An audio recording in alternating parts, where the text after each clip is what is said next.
அத்தியாயம் 15. அந்த பழைய பஞ்சங்கத்தெல்லாம் பேச நான் இப்போ தயாரா இல்ல. கடந்த காலத்துல நடந்ததை யோசிச்சு எங்களோட எதிர்காலத்தை வீணாக்கிடாதீங்க. அத்தை பண்ணது தப்புதான், ஆனா அதுக்கு நிலா என்ன பண்ணுவா? எனக்கு அவளை ரொம்ப பிடிச்சிருக்கு அத்தை, ப்ளீஸ் பிரச்சனை பண்ணாதீங்க. கோபத்தில் ஆரம்பித்தவன் கெஞ்சலில் முடித்தான். நிலாவுக்கு தான் இவர்கள் பேசுவதில் குழப்பமாக இருந்தது. அப்படி தன் தாய் என்னதான் செய்தார்?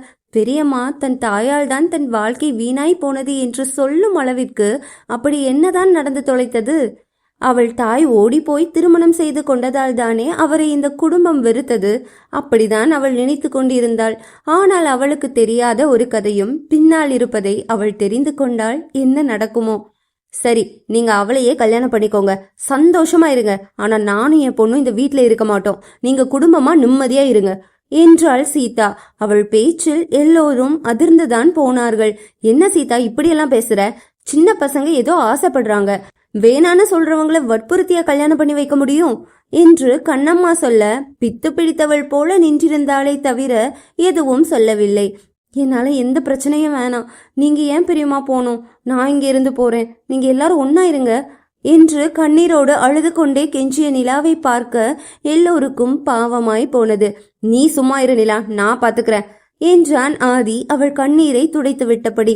இல்ல ஆதி, என்னால எந்த பிரச்சனையும் வேணாம். இவ்வளவு நாள் நான் தனியா தானே இருந்தேன், இனியும் தனியாவே இருந்துக்கிறேன். என்னால நீங்க யாரும் பிரிய வேணாம் என்று அவள் சொல்லி கொண்டிருக்கும் போதே, போதும் நிறுத்திடி, ரொம்ப நல்லவ வேஷம் போடாத, அதான் வந்த விஷயத்த சாதிச்சுட்டல்ல, சந்தோஷமா இரு என்றவள் திவ்யாவிடம் திரும்பி, நீ என்னடி இன்னும் இங்கேயே நிக்கிற? போய் துணியெல்லாம் எடுத்து வை, காலையில ஊருக்கு போகணும் என்று சொல்லிவிட்டு யார் பதிலுக்கும் காத்திருக்காமல் தன் அறைக்கு சென்று விட்டாள். இங்கு நிலாவோ கதறி கதறி அழுது கொண்டிருந்தாள். பேசாமல் ஊரிலேயே இருந்திருக்கலாமோ? வீணாக வந்து ஒரு குடும்பத்தை பிரித்து விட்டோமோ என்று நினைத்தவள் அழுகையை நிறுத்த முடியாமல் பரிதவித்து போனாள்.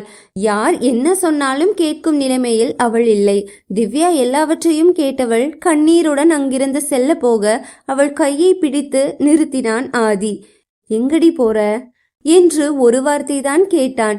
அவனை அணைத்து அழத் தொடங்கிவிட்டாள் பாவை அவள். அவளை நெஞ்சோடு அணைத்தவன் அவள் தலையை வருட, பயமா இருக்கு ஆதி, இப்படியே பிரிஞ்சுடுவோமா?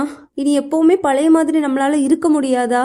மறுபடி இந்த வீட்டுக்கு வரவே முடியாதா என்று அவள் திக்கி திணறி கேள்விகளை எழுப்ப அவளை இன்னும் நெருக்கமாக அணைத்து கொண்டான். அவனுக்குமே அதே பயம்தான் நெஞ்சை அரித்து கொண்டிருந்தது. இருவரும் காதலோடு வேண்டுமானால் பழகாமல் இருந்திருக்கலாம். ஆனால் இருவரின் நட்பும் அவ்வளவு அழகானது. சிறிய வயதிலேயே தந்தையை இழந்தவளை அவன் ஒரு தந்தை ஸ்தானத்தில் இருந்தே பார்த்து கொண்டான் என்றுதான் சொல்ல வேண்டும். அப்படியெல்லாம் நடக்க விட்டுருவேனா திவ்யா? நீ கவலைப்படாதமா, நான் அத்தை கிட்ட பேசுறேன். நீங்க எங்கேயும் போக மாட்டீங்க, எல்லாத்தையும் நான் பாத்துக்கிறேன். நீ போய் கொஞ்ச நேரம் ரெஸ்ட் எடு என்று சமாதானம் பேசி அவளை அனுப்பி வைத்தான். இவர்கள் பேசுவதை கேட்ட நிலாவுக்கு இன்னுமே குற்ற உணர்ச்சியாக தான் இருந்தது. அன்று நாளே கண்ணீரும் கவலையுமாக இருந்தது. ஆதித்யா எவ்வளவு பேச முயன்றும் சீதா அவன் சொல்ல வருவதை காது கொடுத்து கேட்பதாக இல்லை. நிலாவும் ஒரு பக்கம் அழுது கொண்டே இருக்க அவனுக்கு யாரை சமாதானம் செய்ய என்று செய்வதறியாது முழித்திருந்தான்.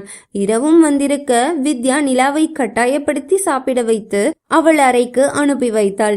பல அறிவுரைகளுக்கு பின்பே அவளை அனுப்பி வைத்திருந்தாலும் அவருக்கு என்னமோ மனம் பாரமாகவே இருந்தது. ஆதித்யாவுக்கு ஏதோ தவறாகவே பட அவளை தேடி அவள் அறைக்கு சென்றான். பித்து பிடித்தது போல உட்கார்ந்திருந்தவளை பார்த்து நீண்ட மூச்சை இழுத்து விட்டவன் அவள் அருகில் சென்று அமர அவன் வந்தது கூட தெரியாதவளாய் சுவற்றை வெறித்து பார்த்து கொண்டிருந்தாள். அவன் அவள் தோள்களை பிடித்து குலுக்கவுமே சுய நினைவுக்கு வந்தாள். எதையும் யோசிக்காத நிலா, எல்லாத்தையும் நான் பாத்துக்கிறேன். கண்டதை யோசிச்சு மனச குழப்பிக்காத. அத்தை அப்படியெல்லாம் வீட்டை விட்டுட்டு போக மாட்டாங்க, நாம போகவோ விட மாட்டோம். நீ உன்னையே வருத்திக்காத. ஏற்கனவே உனக்கு உடம்பு சரியில்லை, நீ ரெஸ்ட் எடு என்று அவள் கன்னத்தை ஏந்தி சிறு குழந்தைக்கு சொல்வது போல சொல்ல அதில் அவளுக்கு இன்னும் தான் அழ தோன்றியது. நான் போயிடுறேன் ஆதி என்றாள் அழுது கொண்டே. எங்கடி போவ? எங்கேயாவது இதுக்கு முன்னாடி இருந்த மாதிரி அப்படியே இருந்துடுறேன். எங்களை ஒதுக்கி வச்சிருவியாடி? சரி, எல்லாரையும் விடு, என்ன விட்டுட்டு போயிடுவியா? என்ன உனக்கு பிடிக்கலையா என்றான் அடிபட்ட பார்வையோடு. என்ன ஆதி இப்படியெல்லாம் பேசுறீங்க? உங்களை எனக்கு ரொம்ப பிடிச்சிருக்கு, ஆனா அதுக்கு விலைய என்னால இந்த குடும்பத்தை பிரிக்க முடியாது. ப்ளீஸ், நான் போயிடுறேன் என்றாள். நீ இப்போ போயிட்டனா உன்னால எப்பவுமே இந்த குடும்பத்துக்குள்ள வர முடியாம போயிடும் நிலா.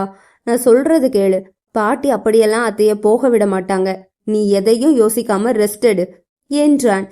சரி என்று தலையாட்டியவள் இன்னுமே பிரமை பிடித்தவள் போல இருந்திருக்க, ஆதித்யாவுக்கு ஏதோ உறுத்தி கொண்டே இருக்க, நிலா, இந்த பிரச்சனையெல்லாம் பெரியவங்க பார்த்துப்பாங்க. இதுல ஏதோ லூசுத்தனமா யோசிச்சு நீ ஏன் ஒரு முடிவு எடுத்துறாத. நீ என்ன நம்புறல்ல என்றான் கண்களை சுருக்கி. நம்புறேன் ஆதி என்றாள் மெல்லிய குரலில். அப்படின்னா இங்க இருந்து எக்காரணத்தை கொண்டு போக ட்ரை பண்ண மாட்ட. எந்த பிரச்சனை வந்தாலும் இங்கே இருந்து சால்வ் பண்ணுவேன்னு எனக்கு சத்தியம் பண்ணு என்றான். அதில் அதிர்ந்து விழித்தவள் தயங்கிக் கொண்டே இருக்க, என்னாச்சு நிலா, சத்தியம் பண்ணு என்றான் கையை அவள் முன்பு நீட்டியபடி. சில நொடிகள் யோசித்த பிறகே அவனுக்கு சத்தியம் செய்து கொடுத்தாள். சிறிது நேரம் அவளுடன் பேசியவன் அவள் தூங்கிய பின்பே அறையை விட்டு வெளியேறினான். நேராக தன் தாயிடம் சென்றவன் தன் தாயிடம் நிலாவை பார்த்து கொள்ளுமாறு சொல்லிவிட்டு தன் அத்தையை சமாதானம் செய்ய சென்றான். பல பாச போராட்டங்களுக்கு பிறகு, சரி ஆதி, நான் போகல, ஆனா நிச்சயமா என்னால அந்த பொண்ணை ஏத்துக்க முடியாது. அதே சமயம் திவ்யாவை கல்யாணம் பண்ணணும்னு சொல்லி உன்னை தொந்தரவு பண்ண மாட்டேன். ஆனா அவளை மட்டும் என் கண்ணு முன்னாடி வர சொல்லாத என்றாள். இவர் இவ்வளவு இறங்கி வருவதே பெரிது என்று நினைத்தவன் அவளின் நிபந்தனைகளுக்கு சம்மதம் தெரிவித்துவிட்டு தன் அறைக்கு சென்றான். போகும் முன்பு நிலாவின் அறைக்கு சென்று அவளை பார்த்து விட்டுதான் சென்றான். அன்று இரவு முழுவதும் அவனுக்கு தூங்கா இரவாக தான் இருந்தது. பெட்டில் புரண்டு கொண்டும் அவ்வப்போது சென்று நிலாவை பார்த்து கொண்டும் வருவதாக இருந்தவன் எப்போது தூங்கினான் என்பது அந்த நிலவுக்குத்தான் வெளிச்சம்.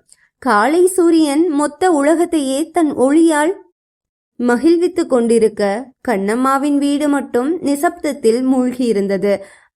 ஆதி எழுந்தவன் கீழே இறங்க, அப்போதுதான் வாசுவும் அங்கு வந்தான். என்ன மச்சான், அத்தை ஒரு வழியா சமாளிச்சிட்ட போல என்றான்.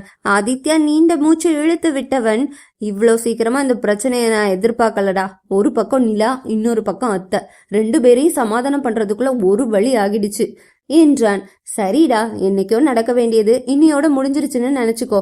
இனி யாருக்காகவும் பயந்து ஒழிய வேணாம்ல என்றான் வாசு. அவனுக்கு என்ன, அவன் ரூட்டு கிளியர் ஆகிவிட்டது. அது என்னவோ உண்மைதான்டா. ஒரு வழியா எல்லாம் முடிஞ்சுது. இனிமேலாவது நம்ம வாழ்க்கையில நிம்மதியா ரிலாக்ஸ் பண்ண முடியுதான்னு பார்க்கலாம் என்றான். இருவரும் பேசிக்கொண்டே கீழே இறங்கி வர அங்கோ அனைவரும் அமைதியாக அமர்ந்திருந்தனர். நம்ம வீடா இப்படி நிசப்தமா இருக்குது என்று பார்த்து கொண்டே வந்தவர்கள் ஒருவேளை நேற்று நடந்த பிரச்சனையால் எல்லோரும் இப்படி அமைதியாக இருப்பதாக நினைத்து கொண்டனர். அம்மா, எனக்கு சூடா காஃபி எடுத்துட்டு வாங்க, தலை வலிக்குது என்றவன் சோஃபாவில் சென்று அமர்ந்தான். அப்போதும் அனைவரும் அமைதியாகவே இருக்க ஏதோ தவறாகப்பட்டது. திவ்யாவை தேடினான். அவள் அங்குதான் இருந்தாள். ஆனால் ஒரு ஓரமாக எதையோ இழந்தது போல உட்கார்ந்திருந்தாள். பயந்தவன் தன் அத்தையை காணாமல் மூளையெங்கும் கண்களை அலையவிட அவர் அங்கு இல்லை.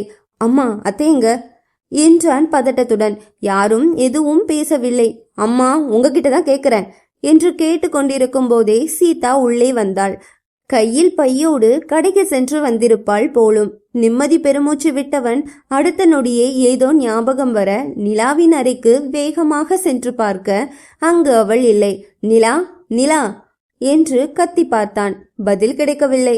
என்னாச்சுடா மச்சான் என்று அங்கு வந்த வாசு கேட்க ஆதிக்கு நெஞ்சே அடைப்பது போல இருந்தது. இல்ல, அப்படியெல்லாம் இருக்காது என்று தனக்குத்தானே தைரியம் சொல்லிக்கொண்டு தன் குடும்பத்தை அணுகினான். அம்மா, நிலாவைங்க என்றான் அதே பதட்டத்துடன். இதயம் வேகமாக துடிக்க காலை தென்றலிலும் அவனுக்கு வேர்த்து கொண்டிருந்தது. அவர் பதில் சொல்லாமலே இருக்க, அம்மா உங்ககிட்ட தான் கேக்குற, நிலாவை எங்க? இம்முறை கோபத்தில் கத்தி இருந்தான். அவ போயிட்டா ஆதி. அத்தியாயம் 16. போயிட்டானா எங்கம்மா போயிட்டா என்றான் ஆதி. அவன் தாய் சொல்வது அவனுக்கு புரிந்திருந்தும் கூட ஏனோ மனம் அதை ஏற்றுக்கொள்ள மறுத்தது. அவ வீட்டை விட்டு போயிட்டாடா. காலையில அவ ரூமுக்கு போனேன், அங்க அவ இல்ல. நேத்து அவ இருந்த கோலத்தை நினைச்சு எனக்கு ரொம்ப பயமா இருந்தது. அதான் அத்தை கிட்ட வந்து சொன்னேன் என்று திக்கி திணறி கூறியவர் தன் அத்தையை ஏறிட்டாள். அவ போகும்போது என் ரூம்ல லெட்டர் எழுதி வச்சுட்டு தான் போயிருக்கா. அவளால இங்க எந்த பிரச்சனையும் வர்றத அவ விரும்பல, அதான் இங்க இருந்து போயிட்டா என்றவரின் கண்கள் கலங்கியது. என் பேத்தி யாருமே இல்லாம இவ்வளவு நாள் வளர்ந்துட்டா. இனிமேவாது சொந்தங்களோட சந்தோஷமா இருக்கட்டும்னு தான் அவளை இங்க வர சொன்னேன். ஆனா இப்படியெல்லாம் நடக்கும்னு தெரிஞ்சிருந்தா அவளை இந்த வீட்டுக்கு வர சொல்லியிருக்கவே மாட்டேன். அழாதீங்கம்மா. நிலா ரொம்ப தூரம் போயிருக்க வாய்ப்பில்லை. நான் பக்கத்து ஊர்ல இருக்கிற நம்ம சொந்தக்காரங்க கிட்ட சொல்லி பஸ் ஸ்டாண்ட், ரயில்வே ஸ்டேஷன்ல எல்லாம் தேட சொல்றேன் என்று ராஜசேகர் சொல்லி கொண்டிருக்க, அதுவரை அமைதியாக பிடித்து வைத்த பிள்ளையார் போல நின்றிருந்தவன் ஒரு வழியாக வாயை திறந்தான். தேவையில்லப்பா, போகணும்னு முடிவு பண்ணிட்டால, போயிட்டு போறா, நீங்க அவளை தேட வேணாம் என்றான் ஆதி. அவன் வார்த்தைகளில் மொத்த குடும்பமும் அதிர்ந்து விட்டனர் என்றுதான் சொல்ல வேண்டும். என்னடா ஆதி, ஏன் இப்படி பேசுற? உனக்கு மூளைகீழ மழுங்கி போச்சா என்று அவன் தந்தை கோபத்தில் பொங்க வெற்று புன்னகை சிந்தியவன், யாரையும் நம்மளால வற்புறுத்தி ஒரு விஷயத்த பண்ண வைக்க முடியாதுப்பா. அவளுக்கு இங்க இருக்க பிடிக்கல, போயிட்டா. இதோட விட்டுருங்க என்றான் முடிவாக. அவ எங்க போனா எப்படி இருக்கான்னு நமக்கு தெரிய வேணாமா ஆதி என்ற தன் அன்னையை பார்த்து சிரித்தவன், காமெடி பண்றீங்களாமா? இவ்வளவு நாள் நீங்களா அவளை வளர்த்தீங்க? ஒரு வாரம் முன்னாடி வரைக்கும் அவ யாருன்னே உங்களுக்கு தெரியாது. அவளை பார்த்துக்க அவளுக்கு தெரியும். இந்த வீட்டுல அவ காலடி எடுத்து வச்சதுல இருந்து அவ உண்மையா சிரிச்ச நிமிடங்களை கைவிட்டு எண்ணிடலாம். அவளை அதிகமா அழதானே வச்சிங்க. இப்படி இங்க இருந்து அழுதுட்டே இருக்கிறதுக்கு அந்த தனிமையே தேவலான்னு நினைச்சு போயிட்டா. அவளை அப்படியே விடுங்க என்றவன் வேக வேகமாக தன் அறைக்கு ஓடினான். பின்னாலேயே வாசுவும் திவ்யாவும் அவனை பின்தொடர்ந்தனர். வேகமாக அறைக்குள் நுழைந்தவன் யாருக்கோ அவசரமாக போன் செய்தான். ஹலோ இளங்கோ, நான் உங்களுக்கு ஒரு பொண்ணோட போட்டோவோ போன் நம்பரோ சென்ட் பண்றேன். அவ இப்ப எங்க இருக்கான்னு ட்ராக் பண்ணி சொல்லுங்க என்று தன் டிடெக்டிவ் நண்பனுக்கு சொல்லிவிட்டு பெருமூச்சு விட்டான். அவளை அப்படியே விட்டுறலான்னு சொன்ன, இப்ப இவ்ளோ பரபரப்பா அவளை தேட சொல்ற என்றான் திவ்யாவுடன் அவன் அறைக்கு வந்த வாசு. ஆதித்யா நம்மட்டு சிரிப்பு சிரித்தவன், என்னடா பண்ண சொல்ற? அவ்வளோ ஈஸியா அவ என்னை தூக்கி எறிஞ்சிட்டு போயிட்டா. அந்த மாதிரி என்னால அவளை தூக்கி எறிய முடியலையே என்றான். அவன் கண்ணில் தெரிந்த சோகத்தை கண்ட திவ்யா அவனை ஓடி சென்று கட்டி கொண்டான். சாரி மாமா, எல்லாம் அம்மாவால தானே என்று அழ ஆரம்பிக்க, வாட்டர் ஃபால்ஸை திறந்துட்டியா? அவனே டென்ஷன்ல இருக்கான். அவனை சமாதானப்படுத்தலான்னு வந்தா அவன் தான் உன்னை சமாதானப்படுத்தணும் போல என்று நக்கலாக பேசினாலும் வாசுவின் கவனமெல்லாம் ஆதி முகத்தில்தான் இருந்தது. அப்போது நைட் ஸ்டாண்டில் ஒரு கடிதத்தை பார்த்து திவ்யா அதை எடுத்து ஆதியிடம் கொடுத்தாள். அவன் அதை ஆராய்ச்சி பார்வை பார்த்தவன் படிக்காமலேயே அதை கிழித்து அருகில் இருந்த குப்பையில் போட்டான். ஆதி, என்ன பண்ற என்று பதறிதான் போயினர் மற்ற இருவரும். பார்த்தா தெரியல என்பது போல அவர்களை பார்த்தவன் ஜன்னல் அருகில் இருந்த நாட்காலியில் சென்று அமர்ந்து கொண்டான். அதை பிரிச்சு படிச்சிருக்கலாம்லடா என்ற வாசுவை பார்த்து முறைத்தவன், அதுல அப்படி என்ன பெருசா எழுதியிருக்க போறா? சாரி, என்னால எந்த பிரச்சனையும் இந்த குடும்பத்துல வர்றதை நான் விரும்பல, நான் போறேன் ஆதி, சாரின்னு எழுதியிருப்பா என்றான் சலிப்போடு. ஆனால் அவன் கண்ணின் ஓரத்தில் துளிர்த்த சிறு கண்ணீரோ வேறு கதை சொல்லியது. என்னதான் வெளியில் நார்மலாக இருந்தாலும் உள்ளுக்குள் செத்து பிழைத்து கொண்டிருந்தான் என்பது வாசுவுக்கு நன்றாகவே புரிந்தது. போன் பண்ணி பாரு மச்சான், அவ என்ன சொல்றானுதான் ஒரு தடவை கேள என்றான் பொறுமையாக. ஆதித்யாவின் கோபம் பற்றி எல்லோருக்கும் தெரிந்ததுதான். ஆனால் அவன் இப்போது என்ன மனநிலையில் இருக்கிறான் என்பது அவனுக்கு தான் வெளிச்சம். தேவையில்லை, அவதான் யாரு வேணான்னு போயிட்டால, விடுங்க, இத பத்தி நீ பேச வேணாம் என்றான். போதுமாமா, ஏதோ அவ மேல உனக்கு அக்கறையே இல்லாத மாதிரி பேசாத. உனக்கு அவளை எவ்வளவு பிடிச்சிருக்குங்கிறது எனக்கும் தெரியும். ஆனா அவளுக்கு தெரியலையே. நேத்து நைட் ஃபுல்லா எனக்கு தூக்கமே வரல திவ்யா. இந்த முடிவு அவ எடுப்பான்னு பயந்துதான் அவகிட்ட போய் நேத்து அவ்வளவு பேசினேன். எங்கேயும் போக மாட்டேன்னு சத்தியம் செஞ்சா. என்ன நம்புறதா சொன்னா. ஆனா அவ செஞ்ச சத்தியமும் போய், அவ என்ன நம்புறேன்னு சொன்னதும் போய். என் பேச்ச கொஞ்சம் மதிச்சிருந்தான்னா கூட அவ இந்த முடிவை எடுத்திருக்க மாட்டா என்றான் ஆவேசமாக. வாசு மீண்டும் ஏதோ சொல்ல வர, இதுக்கு மேல இத பத்தி பேசுறதா இருந்தா தயவு செஞ்சு வெளியே போங்க என்று சொன்னவனை இருவரும் பாவமாக பார்த்து வைத்தனர். கூடவே பயமும் அவர்களிடையே தொற்றிக்கொண்டது. இவன் பேசுவதை பார்த்தால் அவளை தொடர்பு கொண்டு பேசும் எண்ணம் அவனுக்கு அறவே இல்லை போலவே. ஏற்கனவே ஒரு முறை அவளிடம் சொல்லி இருந்தான் தானே, என்னை தூக்கி எறிய நினைத்தால் இனி அவள் மூஞ்சிலேயே முழிக்க மாட்டேன் என்று. ரூமை விட்டு வெளியே வந்த வாசு எதையோ யோசித்துக் கொண்டிருப்பதை பார்த்தவள், இப்ப என்ன பண்றது வாசு? அவ என்னடானா யாரும் வேணான்னு இவ்வளவு ஈஸியா போயிட்டா. இவன் என்னடானா அவ இனி தனக்கு தேவையே இல்லாதது போல பேசுறான் என்றாள் சோகமாக. நானும் அதை தான் யோசிக்கிறேன். ஆனா நாம 2 பேரும் யோசிச்சு என்ன ஆக போகுது? வெயிட் பண்ணி பார்க்கலாம். எப்படி இருந்தாலும் நிலா எங்க ஃபேஷன் ஹவுஸ்ல தானே ஒர்க் பண்ண போறா. ஒருவேளை எப்படியும் அவளை பார்க்க போறோங்கிற தைரியத்துல தான் இவன் வெகு தொலைவில் சென்று கொண்டிருந்த பஸ்ஸில் ஜன்னல் ஓரமாக உட்கார்ந்து நிலவை பார்த்து கொண்டிருந்தாள் அவள். பார்வை வானத்தில் பதிந்திருக்க கண்கள் கண்ணீரை சுரந்து கொண்டே இருந்தன. வீட்டை விட்டு நடு இரவில் வந்து விட்டிருந்தாள் நிலா. அவளின் இந்த திடீர் முடிவுக்கு காரணத்தை அவளே அறிவாள். நடந்தது எல்லாம் அசை போட்டு அழுது கொண்டிருந்தவள் போனில் ஏதோ மெசேஜ் வந்ததும் அதை பார்த்தவளின் கண்கள் இன்னும் நீரை சிந்த நெஞ்சே வெடித்து விடுவது போல இருந்தது அவளுக்கு. நீ எப்போ வருவ ஸ்வீட்டார்ட்? என்னால உன்னை பார்க்காம இருக்க முடியல. என்கிட்ட இருந்து தப்பிக்க மட்டும் நினைக்காத, அது உன்னால எப்பவும் முடியாது. இதுதான் அந்த மெசேஜில் இருந்தது. அப்போது அதே எண்ணிலிருந்து அவளுக்கு கால் வர அவள் கைகள் பயத்தில் நடுங்கியது. அட்டன் செய்யவில்லை. ஆனால் மறுமுனையில் இருந்த அந்த நபர் விடுவதாக இல்லை. நீண்ட மூச்சை இழுத்து விட்டவள் கைகள் நடுங்க அந்த காலை அட்டன் செய்தாள். என்ன ஸ்வீட்டார்ட், கால் பண்ணா எடுக்கவே மாட்டேங்கிற? பயம் விட்டு போச்சா என்றான் மறுமுனையில் இருந்தவன். ஆம், ஒரு ஆணேதான். எதுக்கு இப்படி என்ன டார்ச்சர் பண்ற? இதை விட்ரு ப்ளீஸ் என்று அவள் கண்ணீரோடு கெஞ்ச மறுமுனையில் கேட்டதென்னவோ ஆழ்ந்த சிரிப்பு சத்தம்தான். என்ன, விடணுமா? சரி, என்னை கல்யாணம் பண்ணிக்கோ, விட்டுடுறேன் என்றான். என்னால முடியாது, ப்ளீஸ் என்னை விட்டுரு.